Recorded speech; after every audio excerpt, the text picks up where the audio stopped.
Yabancı Müzesi'ndeki Kur sergisinin 3. zannediyorum konferansı. Chantal Pontbriand, size 2 kelime söyleyeceğim hakkında. Paraşüt adlı bir çok önemli bir dergi vardı. O dergi sonra kapandı yakın tarihlerde. İngilizce ve Fransızca çıkan önemli bir dergiydi. O dergiyi çıkarttı yıllarca Chantal Pontbriand.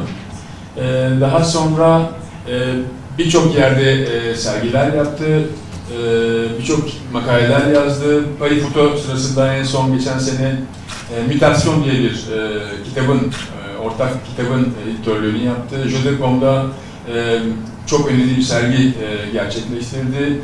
Kanada ve Paris arasında yaşıyor. Tate Modern'de konferans dizisini yönetti. Vesaire vesaire. Birçok kitabı var. O kitaplarından belki şimdi bazılarından bize bahsedecektir diye düşünüyorum. Sanat alıyoruz. Çok teşekkürler. Thank you. Thank you, Ali. Very pleased to be here. It came sort of a surprise. And I was wondering what I was going to talk about here in Istanbul. So I decided the best thing was to reveal some of the ideas that are in my cloud.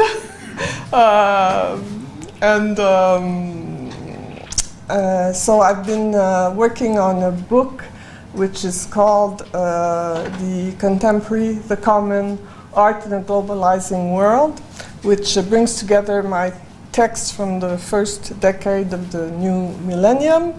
And I thought it would be a good occasion to sum up some of the ideas in this book on these questions of the contemporary. What is the contemporary? What is the common?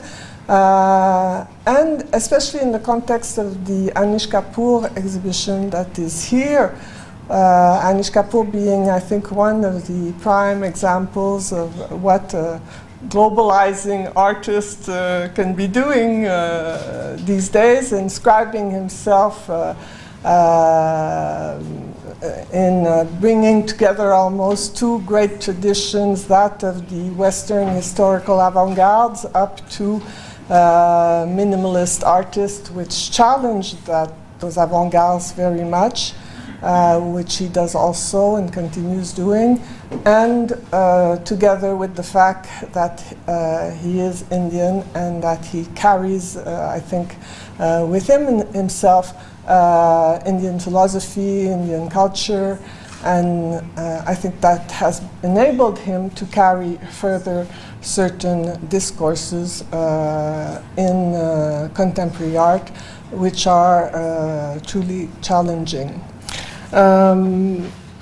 So, if you permit, I will sit and read you a little bit of what I have to say, and then I will very happily be open to questions or comments, and there's translation, so don't hesitate to use it. Voila, this is too close for me. Well, so I was saying, I'm not the only one that is in Istanbul, coming from far away today. Actually, the world of art brings many of us today to Istanbul to see such things as the Istanbul Biennial or the Sakip Sabancı Museum. Both are emblematic of what art has become in the globalizing world we live in. Only a few decades ago, this kind of situation was unheard of. I remember coming for the first time to Istanbul in 1999 to see my first Istanbul Biennale, and it was a very, very small world at that time. It's changed immensely since then. And so have biennales, which now have flourished across the world. And museum building also has become a very, very strong worldwide industry in itself. Both assert the growing importance of visual culture Both are strongly related to mediatization. Their core principles rely on their capacity to attract visitors and participants with whatever messages they send out, the programs they develop, the names they put forward, and the way they do so. In these few preliminary remarks, we already have outlined some of the most important tropes of what the global is about and the place art occupies in this new, somewhat overwhelming context.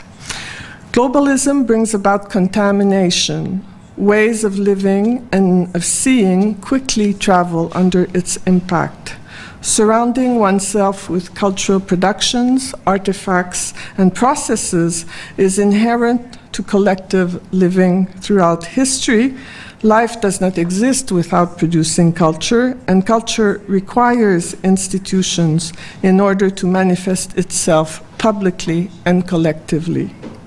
Monuments, temples, palaces, public places, all of these are manifestations of the agora, the need to assemble, the need to get together, to see the other, to exchange and to share. Global life has increased this phenomenon by transforming knowledge and the sharing of knowledge. Computers and internet have greatly enlarged the awareness of cultural life. Cybernetics and the development of information technologies have augmented the space of the agora. The agora goes beyond the village or the city square, beyond the idea of a nation even to which one belongs, beyond the scope of local television, beyond what is in the immediate reach, whether physically or technologically speaking. This world agora that is developing is a fascinating, even though monstrous being.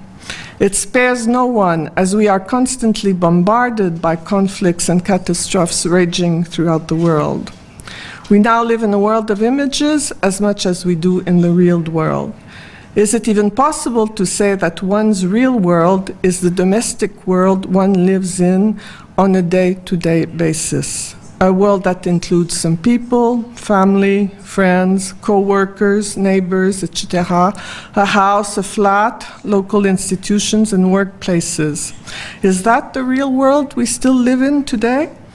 It sounds more like life as it may have been still in the 19th century or even the 20th century. This new century we are in is already imprinted with a vast acceleration of technology across all continents.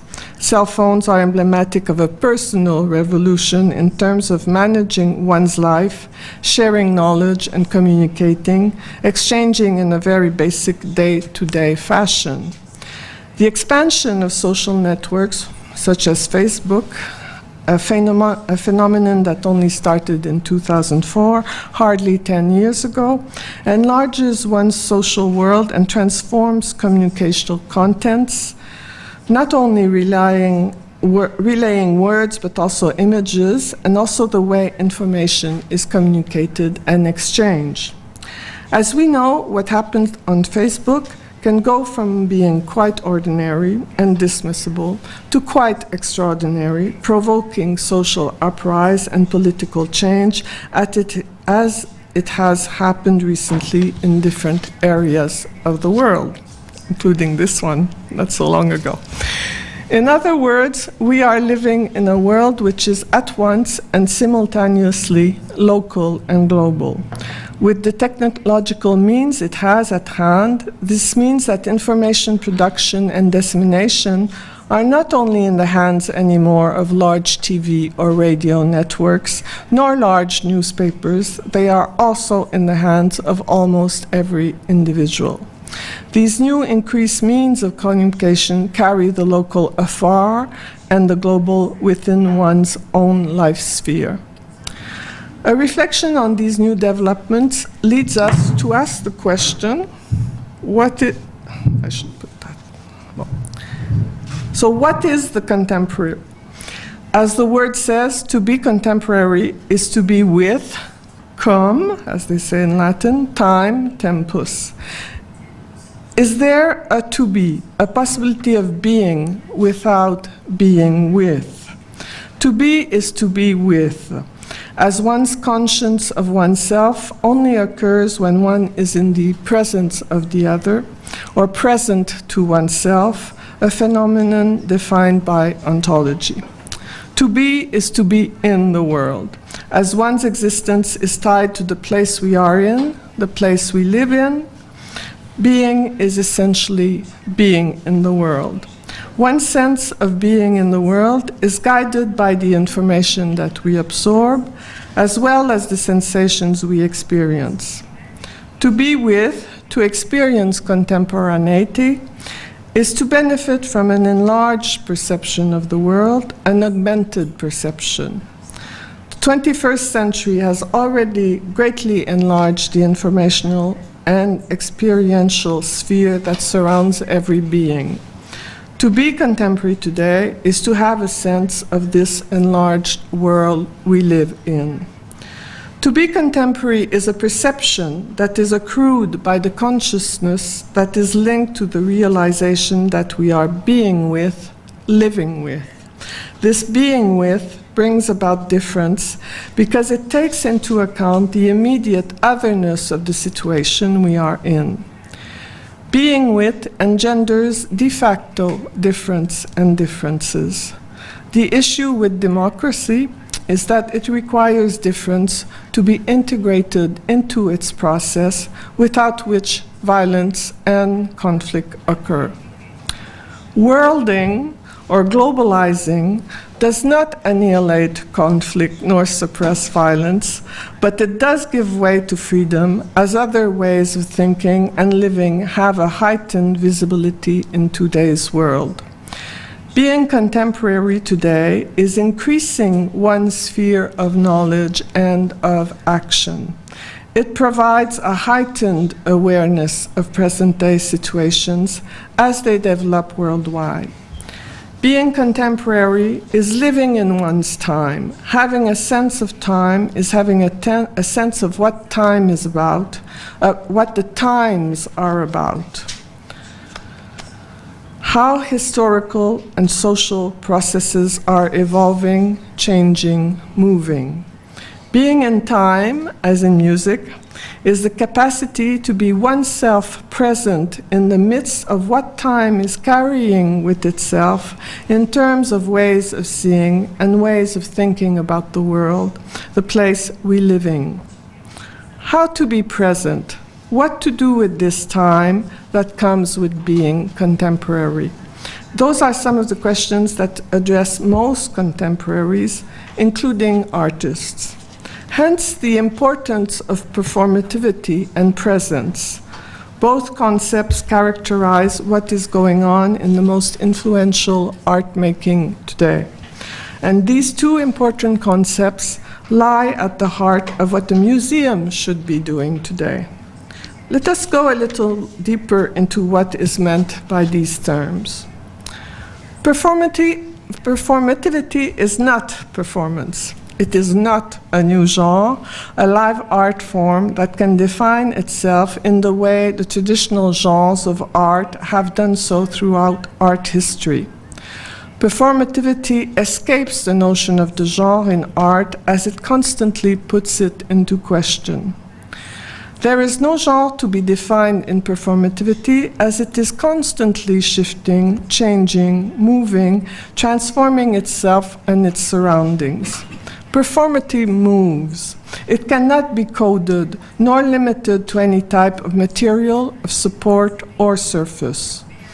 Performativity thus can take on many shapes and guises. It can be found in what we traditionally find in sculpture, in painting, in photography, in installation, in film, in video, in live performance. And by live performance, I simply mean performance with bodies. Performance works are usually performative as they put into play different layers of meaning, different materials, different images or objects, different gestures, and happen in a location or several locations that can also carry meaning in the context of the work. But performance or performativity should not be limited to so-called performance works. The spectrum is larger.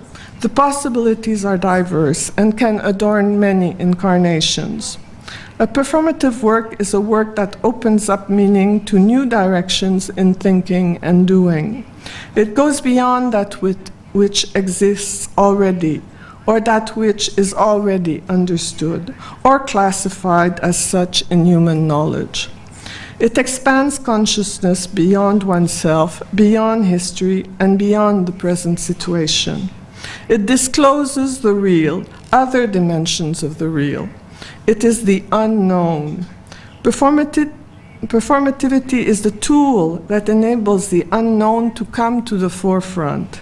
It presents itself in the form of a dispositif, a term coined and used by Jean-François Lyotard and Giorgio Agamben, for example. The dispositif, or the apparatus, is, as they usually translate it in English, is the crux of the matter. It is not a fixed thing. It is a process, a structure that is imagined and put in place for a specific situation. This process or the structure that enables the process to grow and to flow, to be more precise, that is what notable works of art are made of in the 21st century. The question of presence is most important also at the present time. A reflection on presence and the use of presence is more than helpful in trying to understand a work of art or how a work of art works, how it itself performs. Most of Western art history has been dominated by the idea of representation. Representation, as the word says, aims at presenting again, presenting anew. It relies on the idea that the use of art is to be found in its ability to provide a likeness, a facsimile of the real world. It is essentially a mimesis. Classical art can be characterized by this desire to rival with the real world by imitating it, by indulging in the mimesis. Art for many centuries had to be close to the real to be good. Modernist art started to shake this movement and integrated many new ways of looking at the world and interpreting it. However, most modernist art was preoccupied with encasing a vision into an object that could reflect the world or state of the world. It is only since the 1960s that different modes of art making and of seeing the world have emerged and enlarged our vision. These different modes signaled the postmodern era. Conceptual art, performance art, installation, video, photography, language lifted art from its referential backdrop and separated representation from presentation. In insisting on the presentational mode that art making could take, this development put forth the essence of presence as being the cornerstone of the trajectory that art has taken since. The need to present has replaced the need to represent. In doing so, it is at constant play with the world as it is, the real as we experience it. Art hence plays with its capacity to generate agency, to modify, to transform, to destructure and restructure, to put into play what is there, what is here and now. Art is a mode of thinking as much as it is a mode of doing. It holds up to what art has been doing for centuries, that is providing extra insight into the world, investigating the real with imagination and perspectivity. Why perspectivity? Why that as a criteria for art?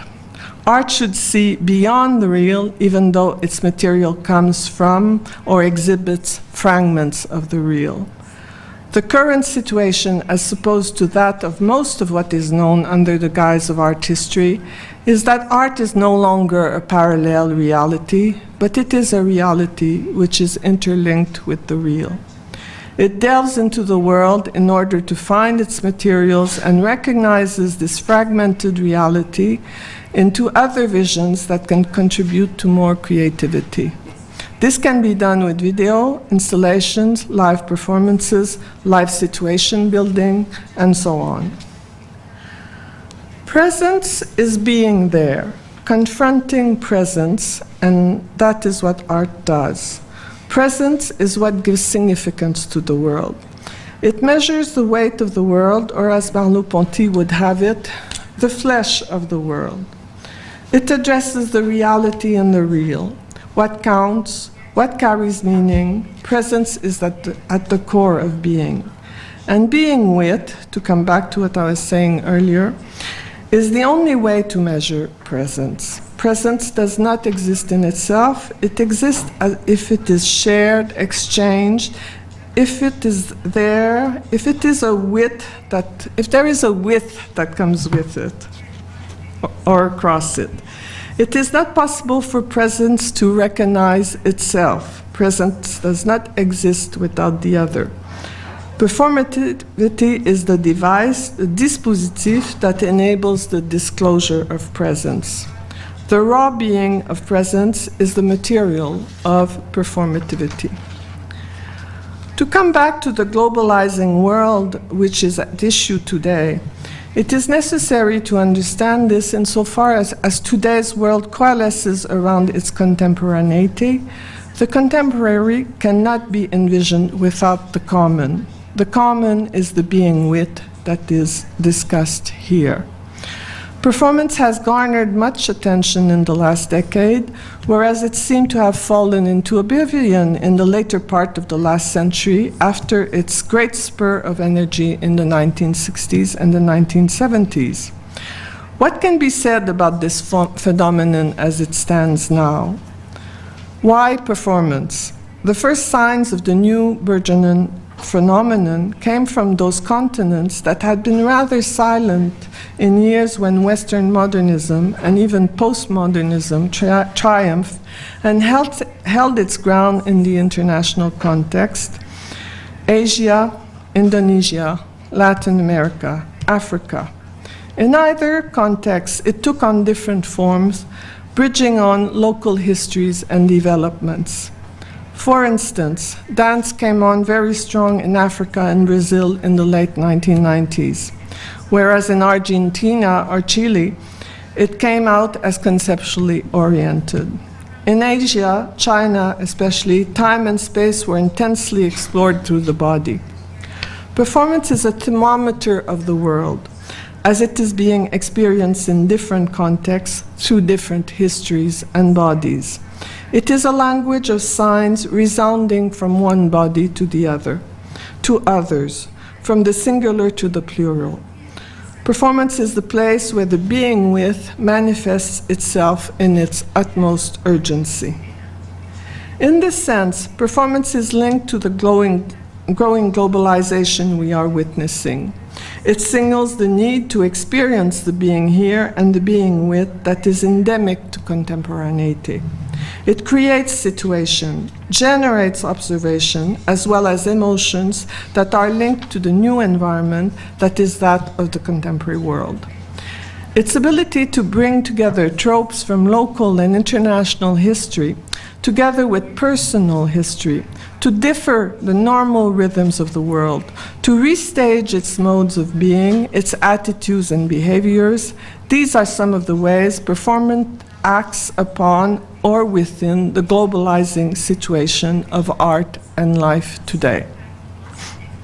Performance establishes a cartography of being in the world. It maps out the processes, the links, the relationships that permeate life. It acts as a complex weave of inherited and new knowledge. By working through language, working through the body and through forms, taking from so many diverse materials and technologies, it restores complexity and creativity. This is the power of performance today. Hence the great interest that publics across the world are manifesting in the context of museums, galleries, festivals, and public situations. Performance plays a role in thinking about the many new museums that are emerging in this 21st century. Think of situations like New Delhi or the Abu Dhabi Guggenheim and Abu Dhabi Louvre. Think of Istanbul even. These new museums are being created in situations where no museum tradition exists. Art collecting, neither. The Louvre will be lending works to Abu Dhabi in the next 30 years. How does one go about developing a public in cities or countries where there is no habit of museum going? One must look at the way art has manifested itself outside of Western traditions and art history. Mostly, art has taken on immaterial forms, transient and fluid forms, somewhat ephemeral or quotidian. Dance, music, oral poetry, storytelling, crafts, object making for daily or ceremonial uses, rituals, all of these manifestations must be taken into account when imagining what a non-Western museum could be like. Immaterial heritage is now considered an important part of world history and has been recognized by UNESCO as intangible heritage. Major museums in the West, such as Tate Modern or MoMA, New York, have anchored performance at the heart of their agenda in the last decade. For the Western world, this means supporting new emerging performance, but it also means rediscovering the heritage of performance. This comes through artifacts or documentation, or even restaging important moments of the history of performance in the 20th or even 19th century and backwards. These are known as reenactments. The Western world is rediscovering its immaterial patrimony. This brings museums to reconsider how they should present art, how they should even re-envision the course of art history. A more kaleidoscopic view is replacing the traditional linear view of art history with its succession of art movements, its coded genres and disciplines, and its cleavages between so-called high art and low art. Vernacular art history is being valued. Tate Modern has already staged live performance in the midst of its exhibition displays. There is more to come. MoMA staged the Marina Abramovich retrospective in 2010, including a 3-month-long performance by Marina herself, which drove 850,000 visitors to the museum. The Artists Present was a premiere in museum history. These are new occurrences in the history of museum making and museum staging. They work in different ways, depending on the different histories and contexts. To come back to non-Western contexts, there is a great deal to learn, I believe, by trying to integrate local modes of seeing, of listening, of touching even, into the display and the presentation of art in the museum context. Also, the presentation of works coming from Western museums, such as the Louvre, even if they contain artifacts from other continents than those where these museums are situated and have a history of their own, such as objects from the Middle East, Asia, Indonesia, Africa, Latin America, should take inspiration from perceptual and art-making traditions in these contexts. In this sense, performance can be called upon to challenge the presentation and display in both Western and non-Western situations from a contemporary point of view. I am convinced that this is a truly positive aspect of globalization or of the globalizing world we are in. To say that it is globalizing instead of global is to insist upon the possibilities that lay ahead in terms of art making and in terms of museum practices. Performance makes us understand and create processes that correspond to contemporary sensibilities worldwide as they manifest themselves locally.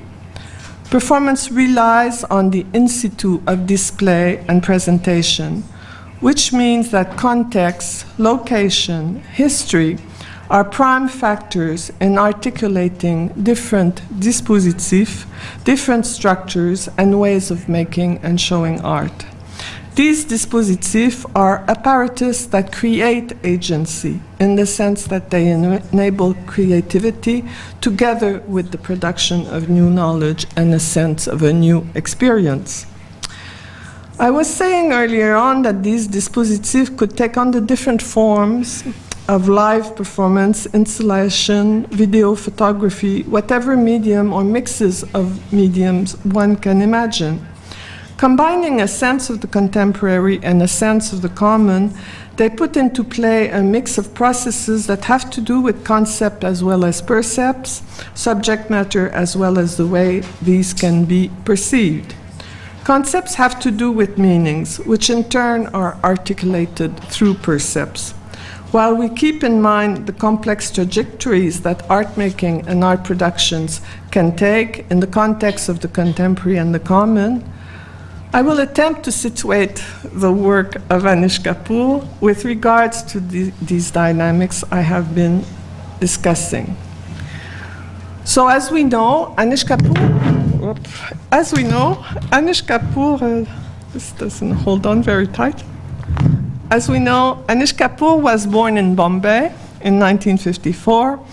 However, he has been living in London ever since he was at Homsey College of Art in the 70s. He is an artist that carries in his mind and his body, as I was saying earlier, his Indian background, while having been exposed to a Western education and environment most of his life. Kapoor's work synthesizes many of the issues that concern culture in a globalizing world and in the points I have made so far.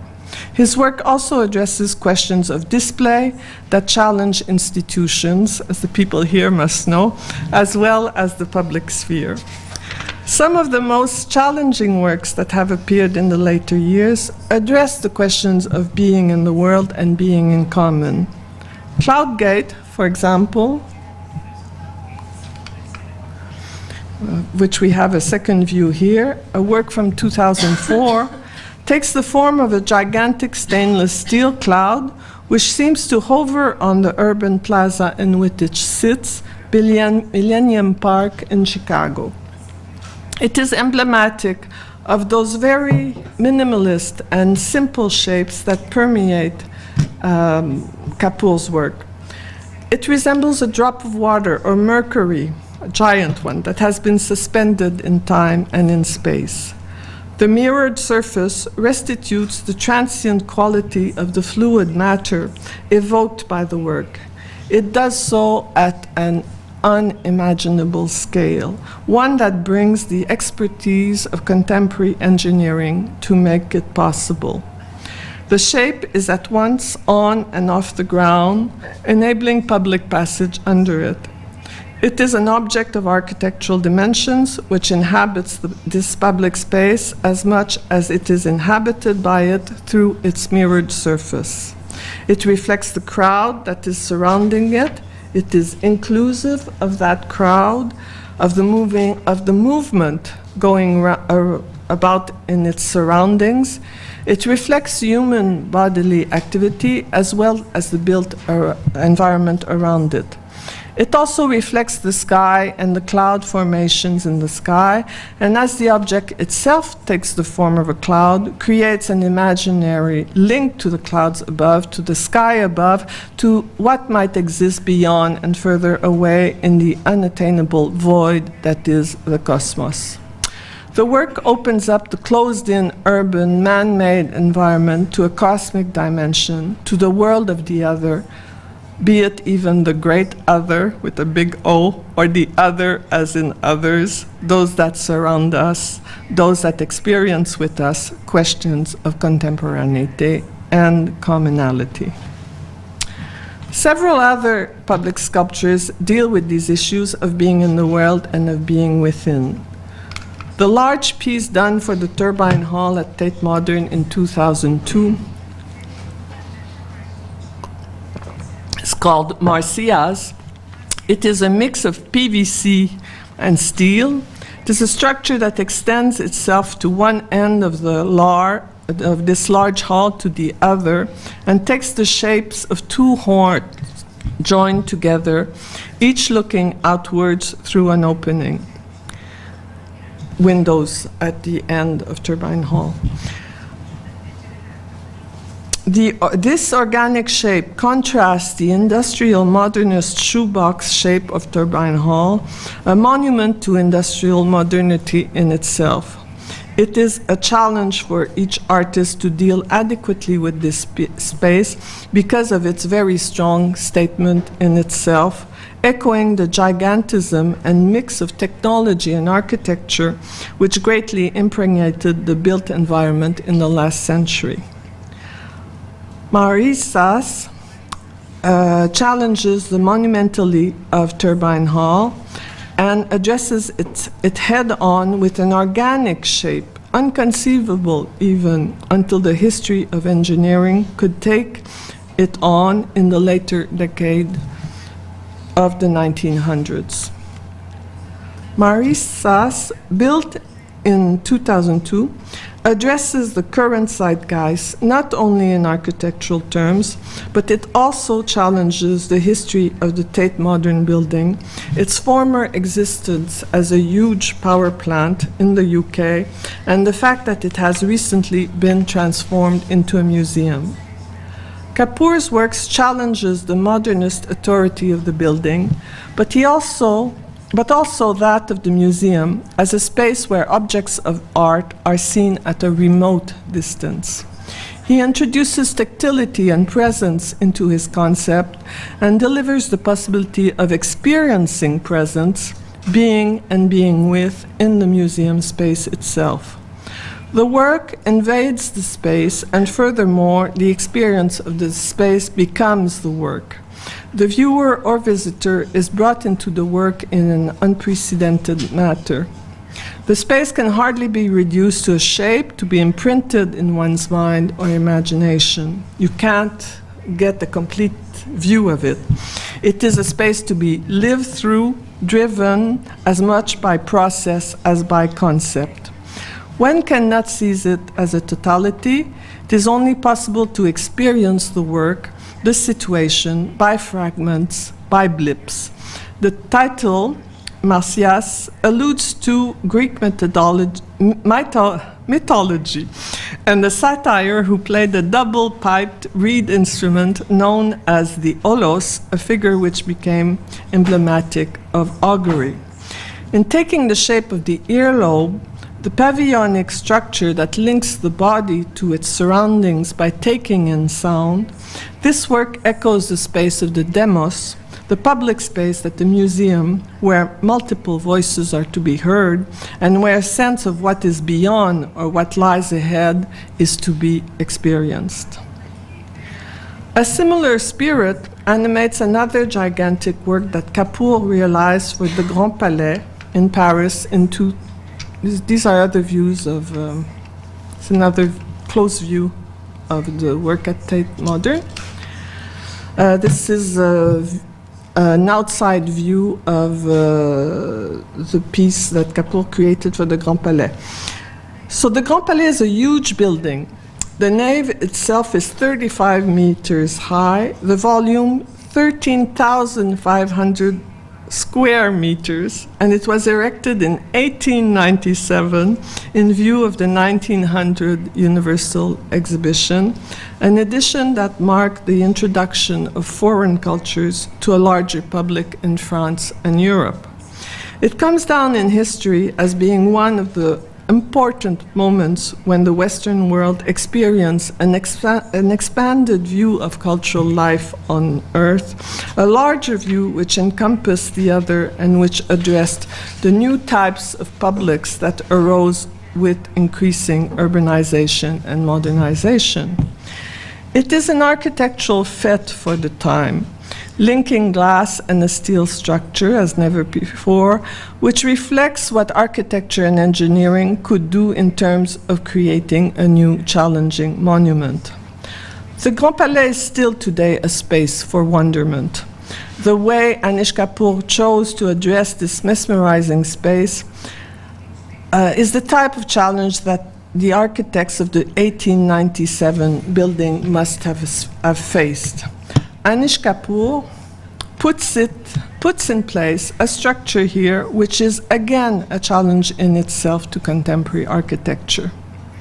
Leviathan, as it is called, is a series of 3 adjoining inflated structures, also organically connotated, belly-like as they are. As the nave of the Grand Palais is surmounted by a glass vault, Anish chose to play with light and color, which changes following the time of day. You can experience this when going into the structure. Again, Kapoor worked on experiencing presence and being in the world in this situation, offering a very different style of art experience than that of most museum situations. In order to more fully understand the complexity of issues that Kapoor deals with, in exploring questions of being as well as of being with, I will briefly outline how some of the different series that have appeared in his rather large body of work form. We'll try to see how they form a lexicon for the artist-philosopher that he is. The exhibition in this museum gives us a very good array of the different paths that Kapoor has explored.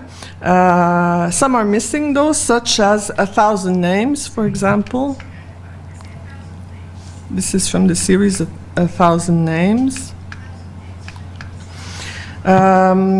which signals works that have been made starting in the 70s with an accumulation of pigment in different colors. Mounds, mountains, stalagmites are shapes that come back in different guises, sizes, and colors. They signal an almost endless glossary of visual forms and concretions that can be created in time, matter taking form, as well as form being taken in by the viewer. When one is given a name, it's a major event. It signals that a new identity is there in the world. 1,000 Names refers to the way the multitude functions, at once singular and multiple, alone and together, individual and collective. Works with mirrored surface, such as Sky Mirror. This is, the image you see is Sky Mirror Red from 2009, but it's a series I think that goes back to 2006, and you have a beautiful example in front of this museum, which I didn't know about until today. So the works with mirrored surfaces echo back the surrounding world as well as the viewer or viewers that are at a precise moment in time, in a precise place, choose to dialogue with the work. This is an important point in this oeuvre, that of Kapoor, as it has much to do with performativity, with interaction, with exchange, with dealing with otherness. It is in this sense, I feel, that the specificity of Kapoor's Indian and English cultural background comes into play. The series of non-objects from 2008-2010 also pushed the focus of the work out of the object, as one is confronted with different shapes of mirrors that reflect the surrounding space and the human bodies in myriad ways. These reflections are the work, putting emphasis on perceptual processes rather than the fixed objects in themselves. See also, for example, the gigantic C curve from 2007 that was installed in Kensington Gardens.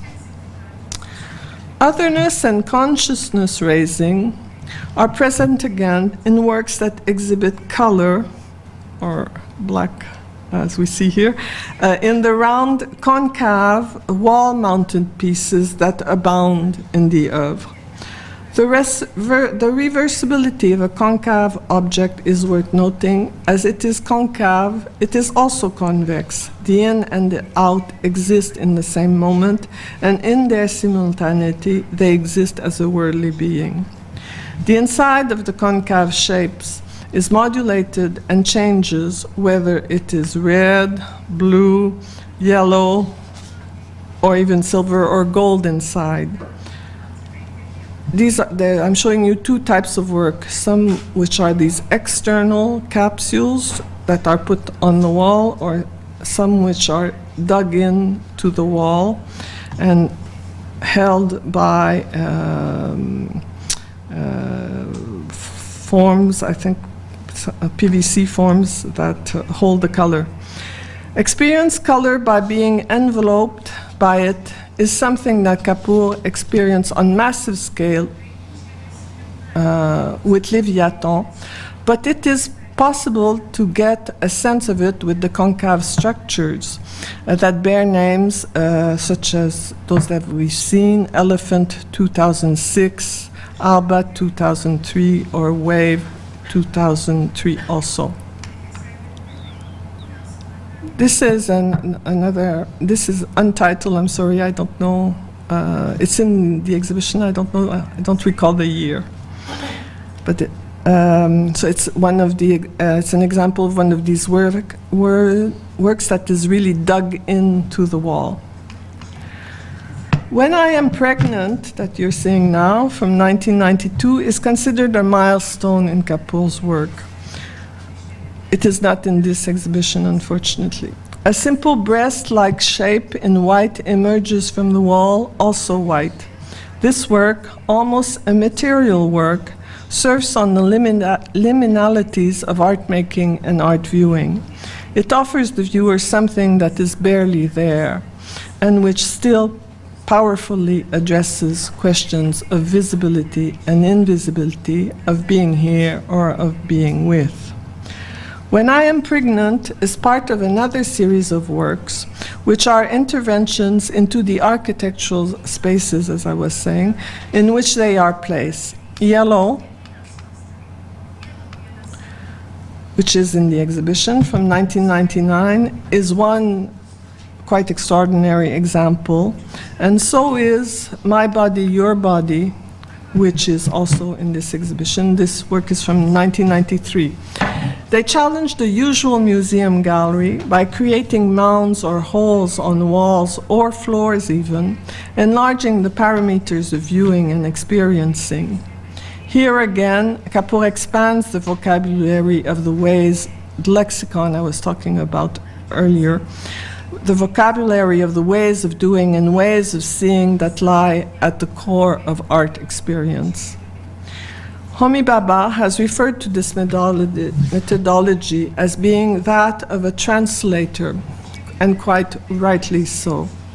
One can push the metaphor further and speak of the migrant factor in Kapoor's work, his ability to transform, adapt, change, invent variation, and explore a myriad of perspectives through the different trajectories that his ongoing series explore.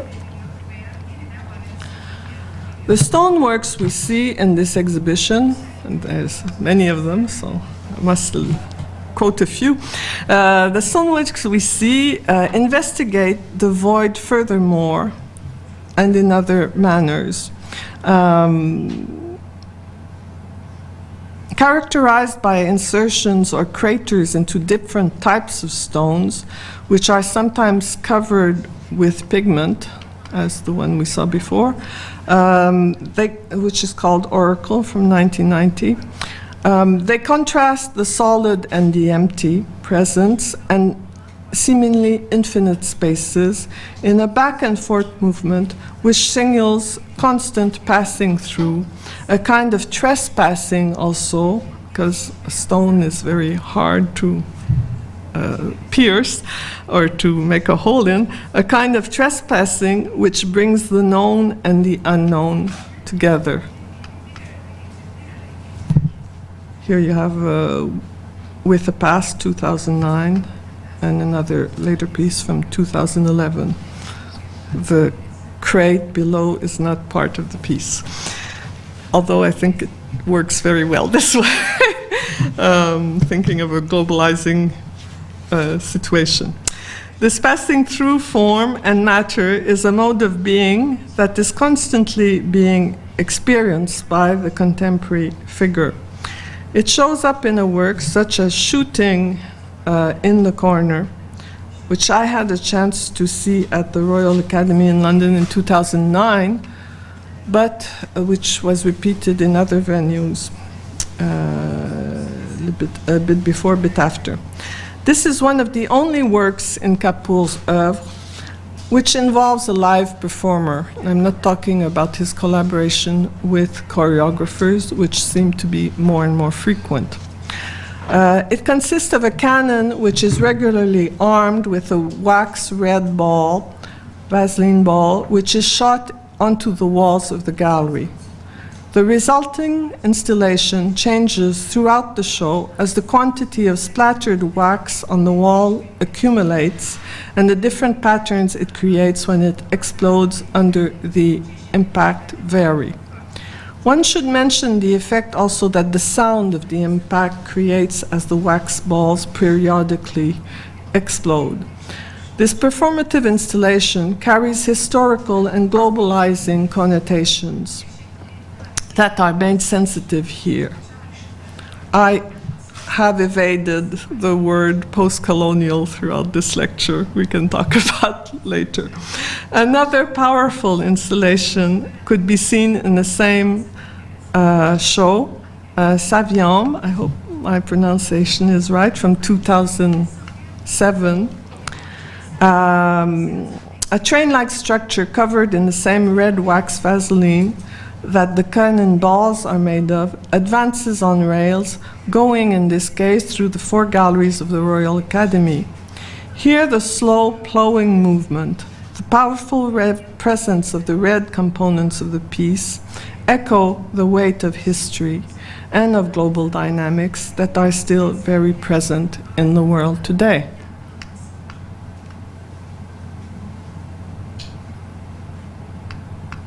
This was in Nantes. The previous images were in London. Oop. One could say, in reference to the work at the Grand Palais, that Kapoor's work is Leviatanesque in its scope, and more so than as a simple allusion to the biblical sea monster.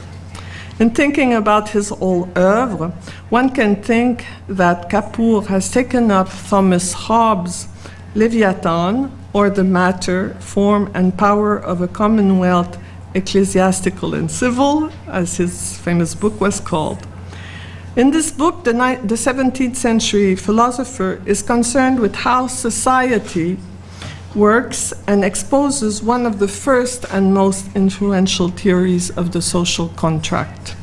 He speaks to the world, of the world, and of the state of the world, and so does Anish Kapoor. Thank you.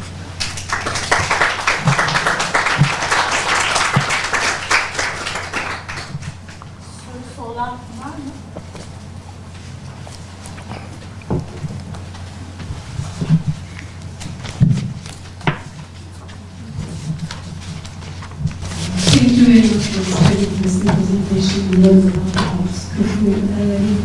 I would like to not ask a question, but make a remark about the first part of your talk.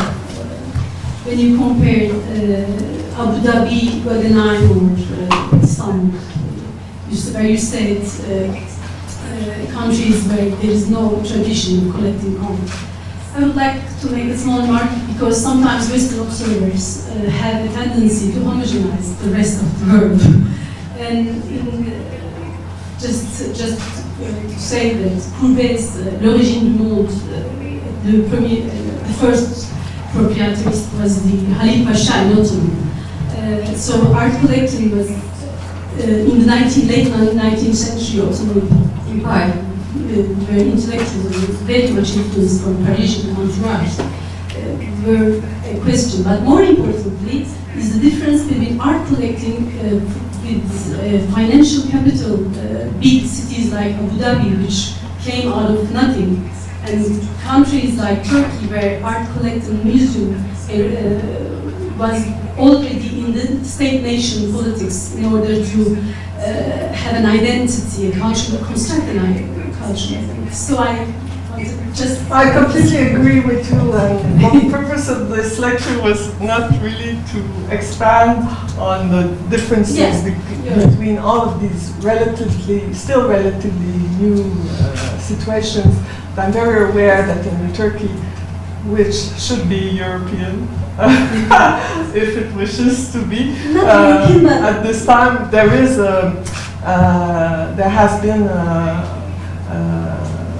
a longer history of making museums and frequenting museums and maybe having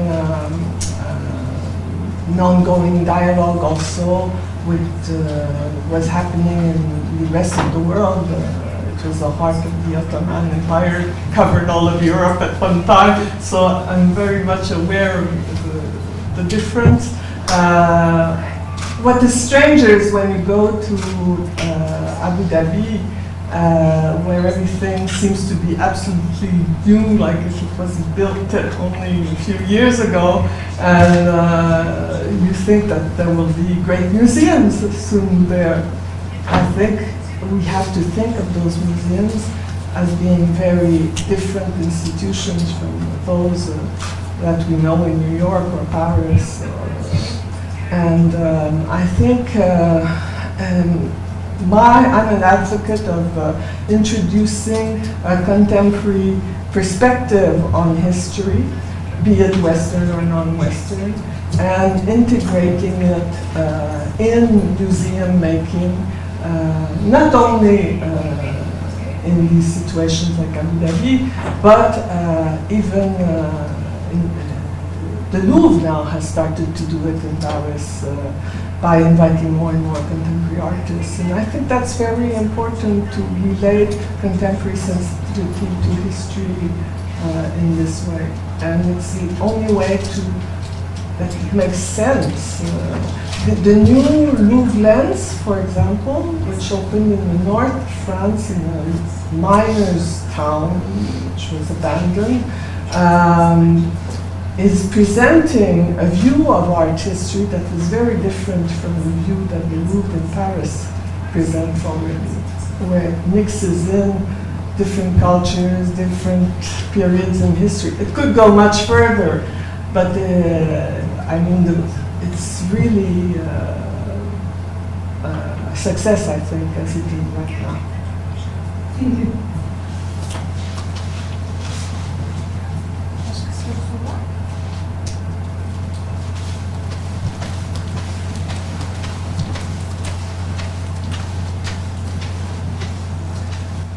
I'd like to know about your insight about what's so special in this case about Anish Kapoor or Danny Caravan, let's say, in the art and public spaces.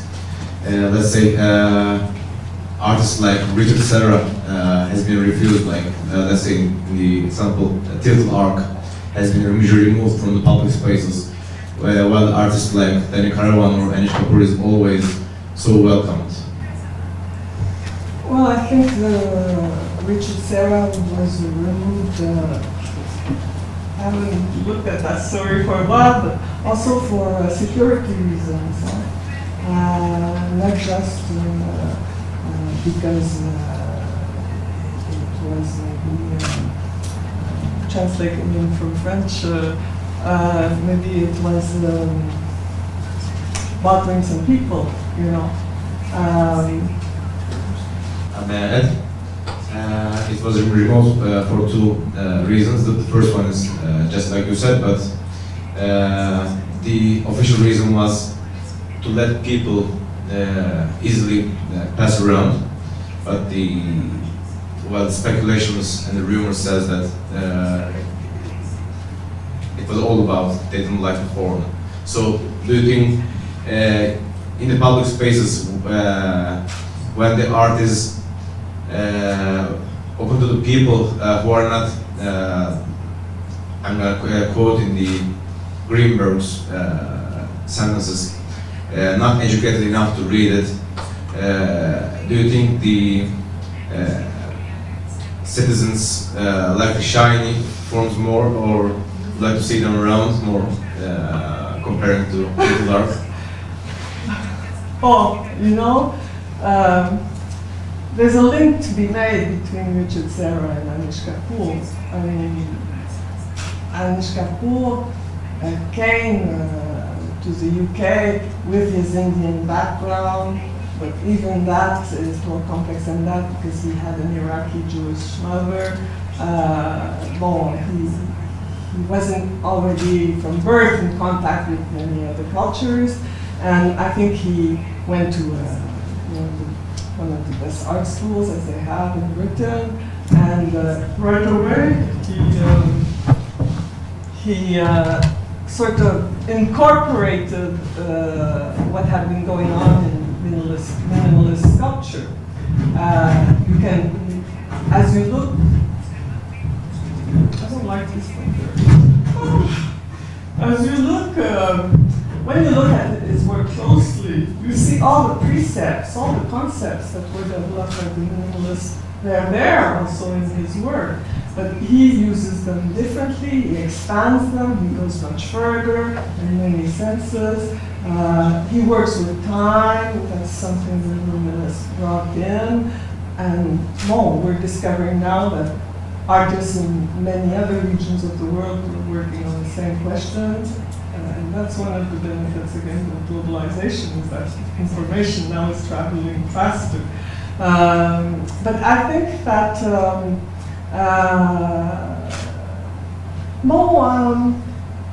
many people can be put off even by, if that's what you're talking about, by the work of Anish Kapoor, also by its gigantism, the gigantism it took on at Turban Hall, at Grand Palais, because it can be associated to spectacle.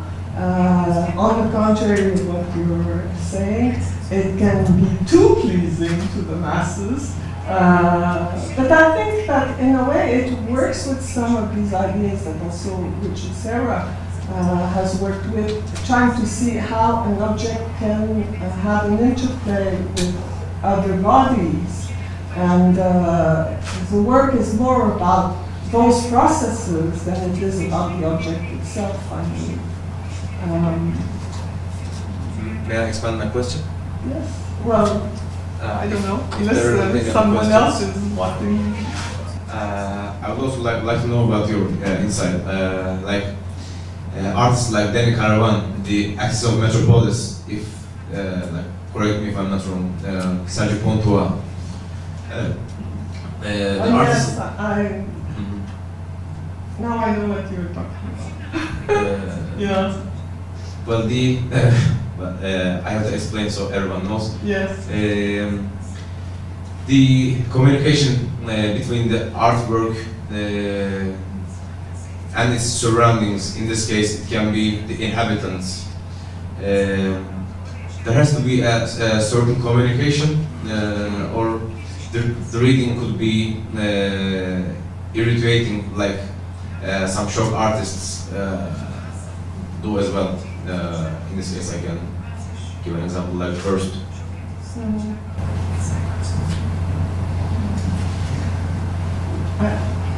I don't know what to answer because I don't know this work and how, I haven't experienced it myself, so I can't give you an honest answer, I'm afraid. I'm gonna come after this. Başka sorusu olan yok yani. Fine? Okay, thank you so much for being so